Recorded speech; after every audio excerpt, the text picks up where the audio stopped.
Kita semua tahu EV ni dikatakan lebih mesra alam, jimat minyak dan antara teknologi masa depan. Tapi sebelum kita kata nak beli EV ni, sebenarnya ada juga beberapa kelemahan yang perlu kita tahu. Jadi dalam video ni saya nak kongsikan 5 kelemahan utama pakai kereta EV yang ramai orang mungkin tak aware, terutama kepada rakyat Malaysia sendiri.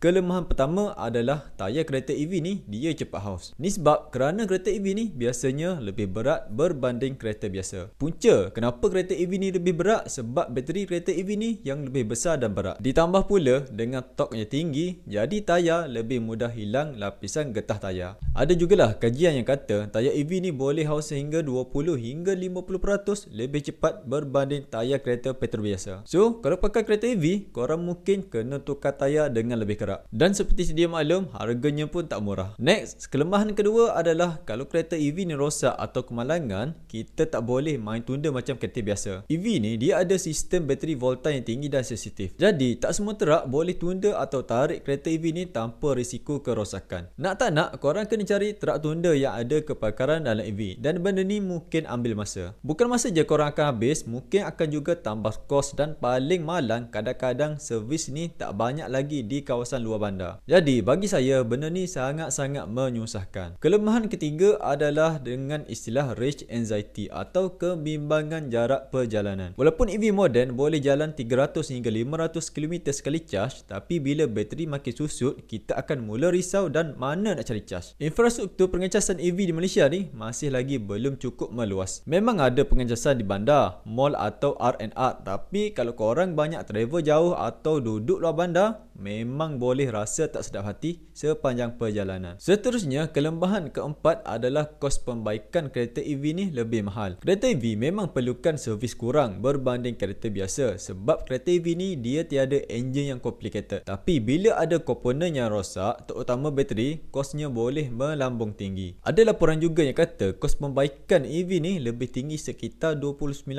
berbanding kereta enjin biasa. Juruteknik pula perlu ada skill khas. Jadi tak semua bengkel biasa boleh buat ataupun baiki kereta EV ni. Akhir sekali, kelemahan kelima adalah nilai jual semula kereta EV ni lebih rendah. Sebab kereta EV ni teknologi dia berkembang dengan cepat dan pantas. Bateri EV ni pula makin lama makin rosak dan kapasiti akan mula menurun. Lebih kurang macam bateri iPhone lah. Jadi kalau nak jual balik, pembeli akan tawar pada harga yang lebih rendah sebab risau bateri tak tahan atau teknologi dah ketinggalan. Kalau kita tengok dalam pasaran hari ni, nilai semula jualan EV biasanya lebih rendah berbanding kereta petrol biasa. Jadi itulah dia 5 kelemahan utama pakai kereta EV yang kita sebagai pengguna rakyat Malaysia perlu tahu. Walaupun EV ni nampak menarik dari segi teknologi dan alam sekitar, tapi masih ada kekurangan yang perlu dipertimbangkan. Kalau korang minat sangat dengan kereta EV ni, pastikan korang dah fikir masak-masak dan sedia untuk hadapi cabaran ni. Dan kalau korang nak tunggu teknologi matang sikit lagi pun tak salah. Jangan lupa untuk follow saya untuk lebih info menarik macam ni.